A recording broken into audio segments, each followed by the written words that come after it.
जय हिंद साथियों, आप सभी का स्वागत है आपके अपने यूट्यूब चैनल ज्ञान गुरुजी क्लासेज में। आज की यह वीडियो आप लोगों के लिए बहुत ज़्यादा यूजफुल रहेगी, क्योंकि इस वीडियो में हिंदी साहित्य के वैसे महत्वपूर्ण प्रश्नों को सिलेक्ट किया गया है जो हर साल किसी न किसी एग्जाम में आता है। अगर आप किसी भी तरह की परीक्षा की तैयारी कर रहे हैं तो इस वीडियो से आपको बहुत ज़्यादा लाभ मिलने वाला है, इसलिए वीडियो को स्किप न करते हुए वीडियो को अंत तक जरूर देखिएगा।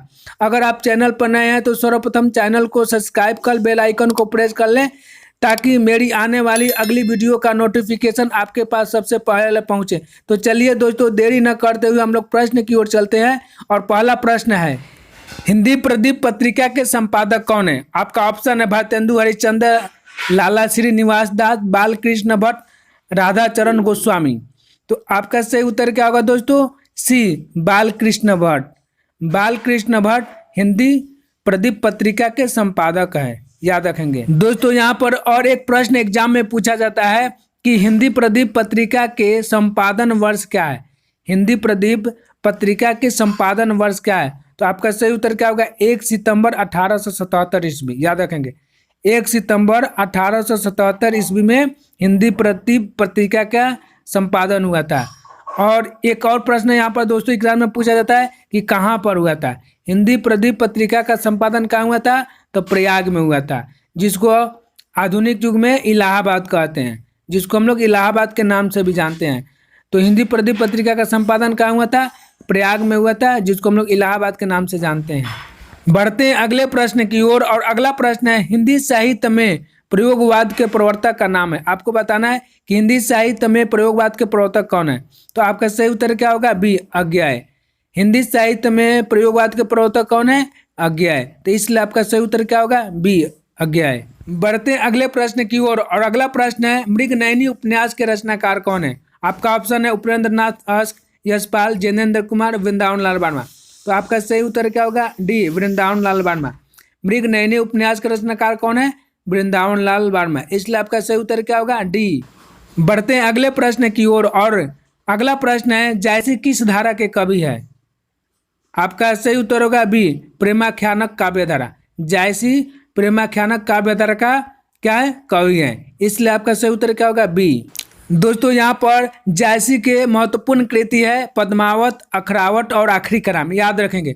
पद्मावत, अखरावत और आखिरी कलाम ये जायसी के महत्वपूर्ण कृति है। और यहाँ से भी एग्जाम में प्रश्न आता है कि पद्मावत किसकी कृति है? जायसी की। अखरावत किसकी कृति है? जायसी की। आखिरी कलाम किसकी कृति है? जायसी की। यहाँ से भी एग्जाम में प्रश्न पूछा जाता है, तो इसको आप लोग याद रखेंगे। बढ़ते हैं अगले प्रश्न की ओर। और अगला प्रश्न है, आवारा मसीहा किसकी रचना है? आपका ऑप्शन है विष्णु प्रभाकर, विद्यानिवास मिश्र, हरिवंश राय बच्चन, नरेंद्र शर्मा। तो आपका सही उत्तर क्या होगा? ए, विष्णु प्रभाकर। आवारा मसीहा के रचनाकार कौन है? विष्णु प्रभाकर है। इसलिए आपका सही उत्तर क्या होगा? ए। बढ़ते हैं अगले प्रश्न की ओर। और अगला प्रश्न है, मैथिल कोकिल किसे कहा जाता है? तो आपका सही उत्तर क्या होगा? ए, विद्यापति। विद्यापति को मैथिल कोकिल कहा जाता है। और इनकी सर्वश्रेष्ठ रचना का नाम क्या है? पदावली। इनकी सर्वश्रेष्ठ रचना का नाम क्या है? पदावली, जो कि मैथिल भाषा में लिखी गई है। किस भाषा में लिखी गई है? मैथिल भाषा में लिखी गई, इसलिए इनको मैथिल कोकिल कहा जाता है, याद रखेंगे, है ना। मैथिल भाषा में लिखने के कारण इनको मैथिल कोकिल कहा जाता है। बढ़ते अगले प्रश्न की ओर। और अगला प्रश्न है, प्रकृति के सुकुमार कवि किसे कहा जाता है? आपका ऑप्शन है जयशंकर प्रसाद, सुमित्रा नंदन पंत, महादेवी वर्मा, निराला। तो आपका सही उत्तर क्या होगा? बी, सुमित्रा नंदन पंत। सुमित्रा नंदन पंत को प्रकृति के सुकुमार कवि कहा जाता है। दोस्तों यहाँ पर एक और प्रश्न कि किस कवि को सर्वप्रथम ज्ञानपीठ पुरस्कार मिला था? तो किसको मिला था? सुमित्रा नंदन पंत को मिला था, याद रखेंगे। कब मिला था? 1968 ईस्वी में। सुमित्रा नंदन पंत को 1968 ईस्वी में ज्ञानपीठ पुरस्कार मिला था। किस साहित्य पर मिला था? तो चिदम्बरा पर, याद रखेंगे। इनकी कृति चिदम्बरा पर इन्हें ज्ञानपीठ पुरस्कार मिला था 1968 ईस्वी में। बढ़ते अगले प्रश्न की ओर। और अगला प्रश्न है, एक भारतीय आत्मा किसे कहा जाता है? आपका प्रश्न है, एक भारतीय आत्मा किसे कहा जाता है? तो आपका सही उत्तर क्या होगा? बी, माखनलाल चतुर्वेदी। सही उत्तर क्या होगा? बी, माखनलाल चतुर्वेदी को एक भारतीय आत्मा कहा जाता है। दोस्तों इसमें जितने भी प्रश्न है वो सभी प्रश्न सिलेक्टेड है और बहुत ही महत्वपूर्ण है, इसलिए वीडियो को स्किप मत कीजिएगा और वीडियो को अंत तक जरूर देखिएगा। अगर आप वीडियो को क्लिक कर लिए हैं तो वीडियो को मेरा अनुरोध है कि अंत तक जरूर देखिएगा, इससे आपको बहुत ज्यादा काफी लाभ मिलने वाला है। बढ़ते हैं अगले प्रश्न की ओर और अगला प्रश्न है कथा सम्राट किसे कहा जाता है। आपको बताना है कि कथा सम्राट किसे कहा जाता है। तो आपका सही उत्तर क्या होगा? ए, प्रेमचंद। प्रेमचंद को कथा सम्राट कहा जाता है। तो प्रेमचंद को कथा सम्राट क्यों कहा जाता है? तो प्रेमचंद ने 300 से अधिक कहानियां और 12 से ज्यादा उपन्यास लिखे हैं, इस कारण से इनको कथा सम्राट कहा जाता है। याद रखिएगा, 300 से अधिक कहानियां और 12 से ज्यादा उपन्यास लिखे हैं, इस कारण से इनको कथा सम्राट कहा जाता है। बढ़ते हैं अगले प्रश्न की ओर और अगला प्रश्न है बाल चित्रण में कौन सा कवि श्रेष्ठ है। बाल चित्रण में कौन सा कवि श्रेष्ठ है? तो आपका सही उत्तर क्या होगा? सी, सूरदास। सही उत्तर क्या होगा? सी, सूरदास। इनको बाल चित्रण के कवि क्यों कहा जाता है? तो क्योंकि इन्होंने अपने अधिकांश कविता में श्री कृष्ण के लीला का वर्णन किया है, इसलिए इनको बाल चित्रण के कवि कहा जाता है। बढ़ते हैं अगले प्रश्न की ओर और अगला प्रश्न है कितने पाकिस्तान नामक उपन्यास के लेखक कौन है।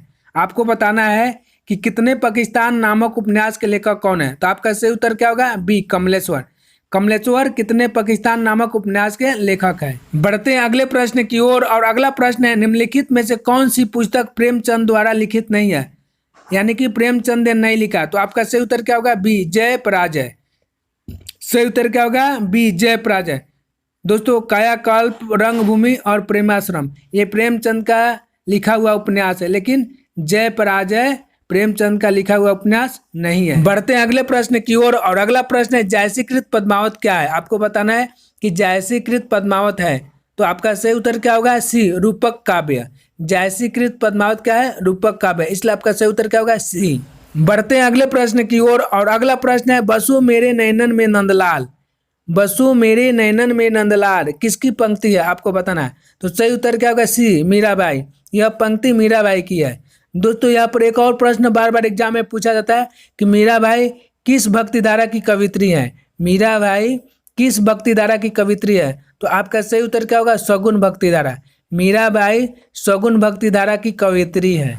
बढ़ते हैं अगले प्रश्न की ओर और अगला प्रश्न है भरत मुनि के रस सूत्र में निम्नलिखित में से किसका उल्लेख नहीं है। भरत मुनि के रस सूत्र में निम्नलिखित में से किसका उल्लेख नहीं है। तो आपका सही उत्तर क्या होगा? डी, व्याभिचारी भाव। व्याभिचारी भाव का उल्लेख भरत मुनि ने अपने रस सूत्र में नहीं किया है, इसलिए आपका सही उत्तर क्या होगा? डी। बढ़ते अगले प्रश्न की ओर और अगला प्रश्न है रामचंद्र शुक्ल की आलोचनात्मक कृति कौन सी है। आपको बताना है कि रामचंद्र शुक्ल की आलोचनात्मक कृति कौन सी है। तो आपका सही उत्तर क्या होगा? सी, रसमीमांसा। सही उत्तर क्या होगा? सी, रसमीमांसा। बढ़ते अगले प्रश्न की ओर और अगला प्रश्न है देवनागरी लिपि की उत्पत्ति किससे हुई है। देवनागरी लिपि की उत्पत्ति किससे हुई है। तो आपका सही उत्तर क्या होगा? बी, ब्राह्मी। ब्राह्मी लिपि से देवनागरी लिपि की उत्पत्ति हुई है। बढ़ते अगले प्रश्न की ओर और अगला प्रश्न है ठेले पर हिमालय किस विधा की रचना है। आपको बताना है कि ठेले पर हिमालय किस विधा की रचना है। तो आपका सही उत्तर क्या होगा? यात्रा वृत्तांत। सही उत्तर क्या होगा? सी, यात्रा वृत्त या यात्रा वृत्तांत। दोस्तों यहाँ पर एक और प्रश्न बनेगा कि ठेले पर हिमालय किसकी कृति है। ठेले पर हिमालय किसकी कृति है, यह एग्जाम में पूछा जाता है। तो आपका सही उत्तर क्या होगा? धर्मवीर भारती। हाँ, ठेले पर हिमालय किसकी कृति है? तो धर्मवीर भारती की कृति है। बढ़ते अगले प्रश्न की ओर और अगला प्रश्न है पशु पक्षियों पर लिखित महादेवी वर्मा की कौन सा रेखाचित्र संकलन है। तो आपका सही उत्तर क्या होगा? बी, मेरा परिवार।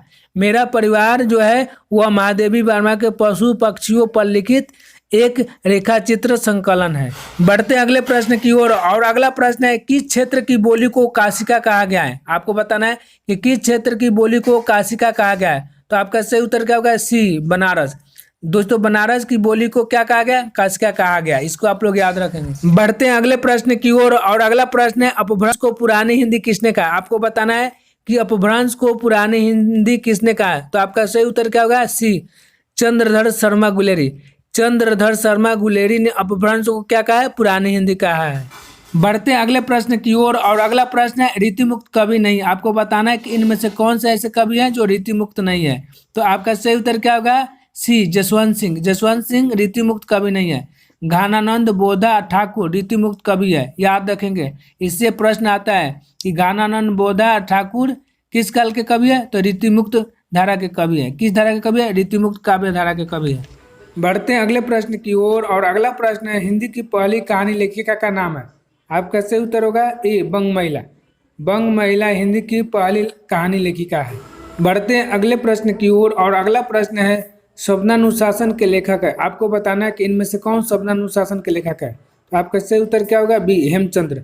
हेमचंद्र शब्दानुशासन के लेखक है।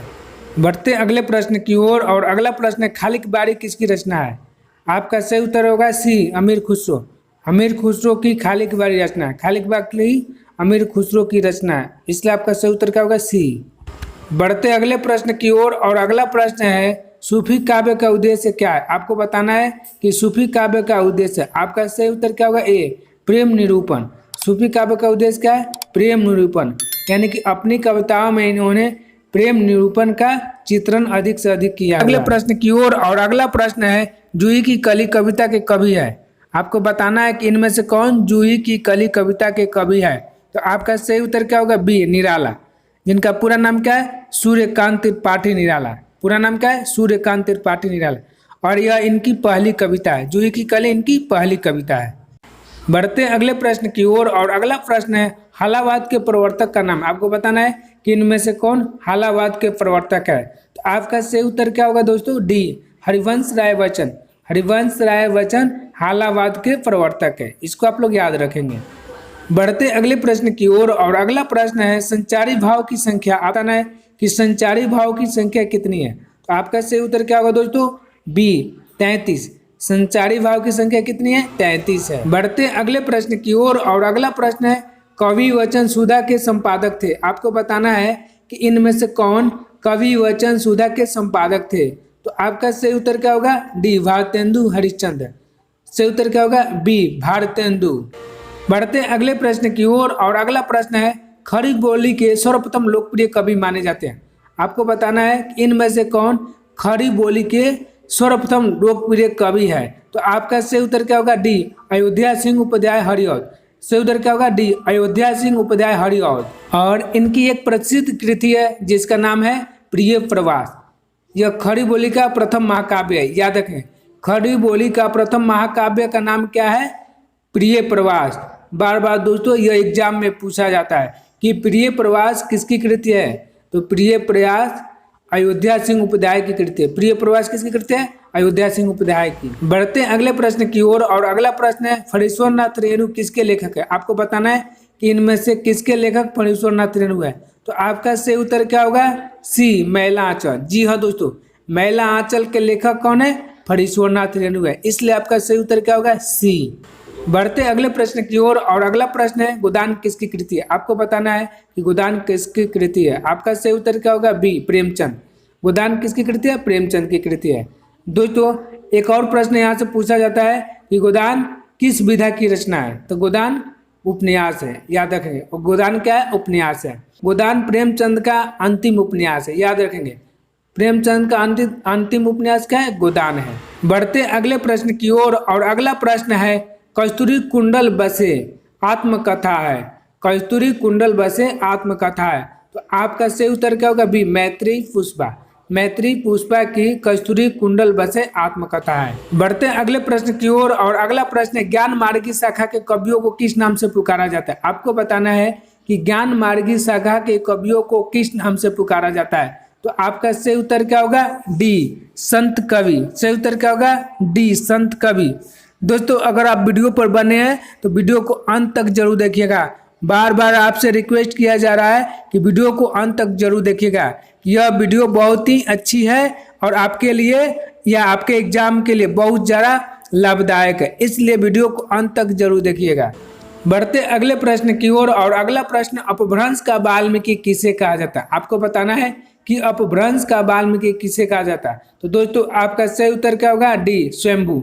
स्वयंभू को अपभ्रंश का वाल्मीकि कहा जाता है। बहुत अच्छा प्रश्न है जो बार बार एग्जाम में पूछा जाता है, तो इसको आप लोग ध्यान में रखेंगे। बढ़ते अगले प्रश्न की ओर और अगला प्रश्न है चंद वरदाई किसके दरबारी कवि थे। आपको बताना है कि चंद वरदाई किसके दरबारी कवि थे। तो आपका सही उत्तर क्या होगा डी पृथ्वीराज चौहान।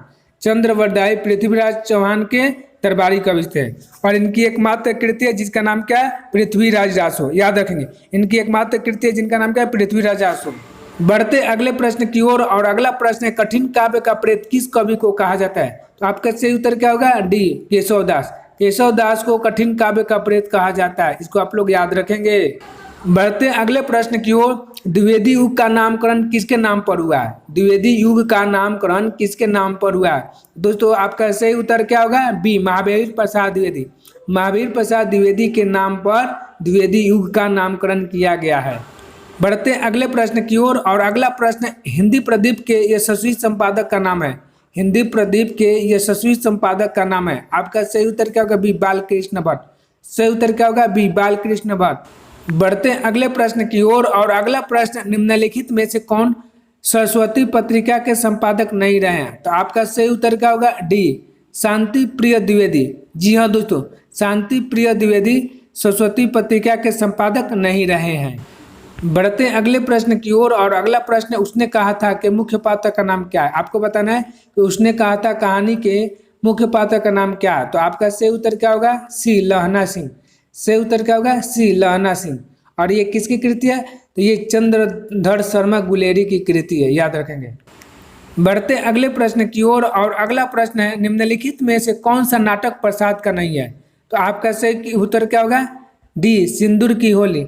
जी हाँ दोस्तों, सिंदूर की होली जयशंकर प्रसाद का नाटक नहीं है। बढ़ते अगले प्रश्न की ओर और अगला प्रश्न है, इनमें से कौन निर्गुण भक्ति धारा के श्रेष्ठ कवि है? इनमें से कौन निर्गुण भक्ति धारा के श्रेष्ठ कवि है? तो आपका सही उत्तर क्या होगा? डी, कबीरदास। सही उत्तर क्या होगा? डी, कबीरदास।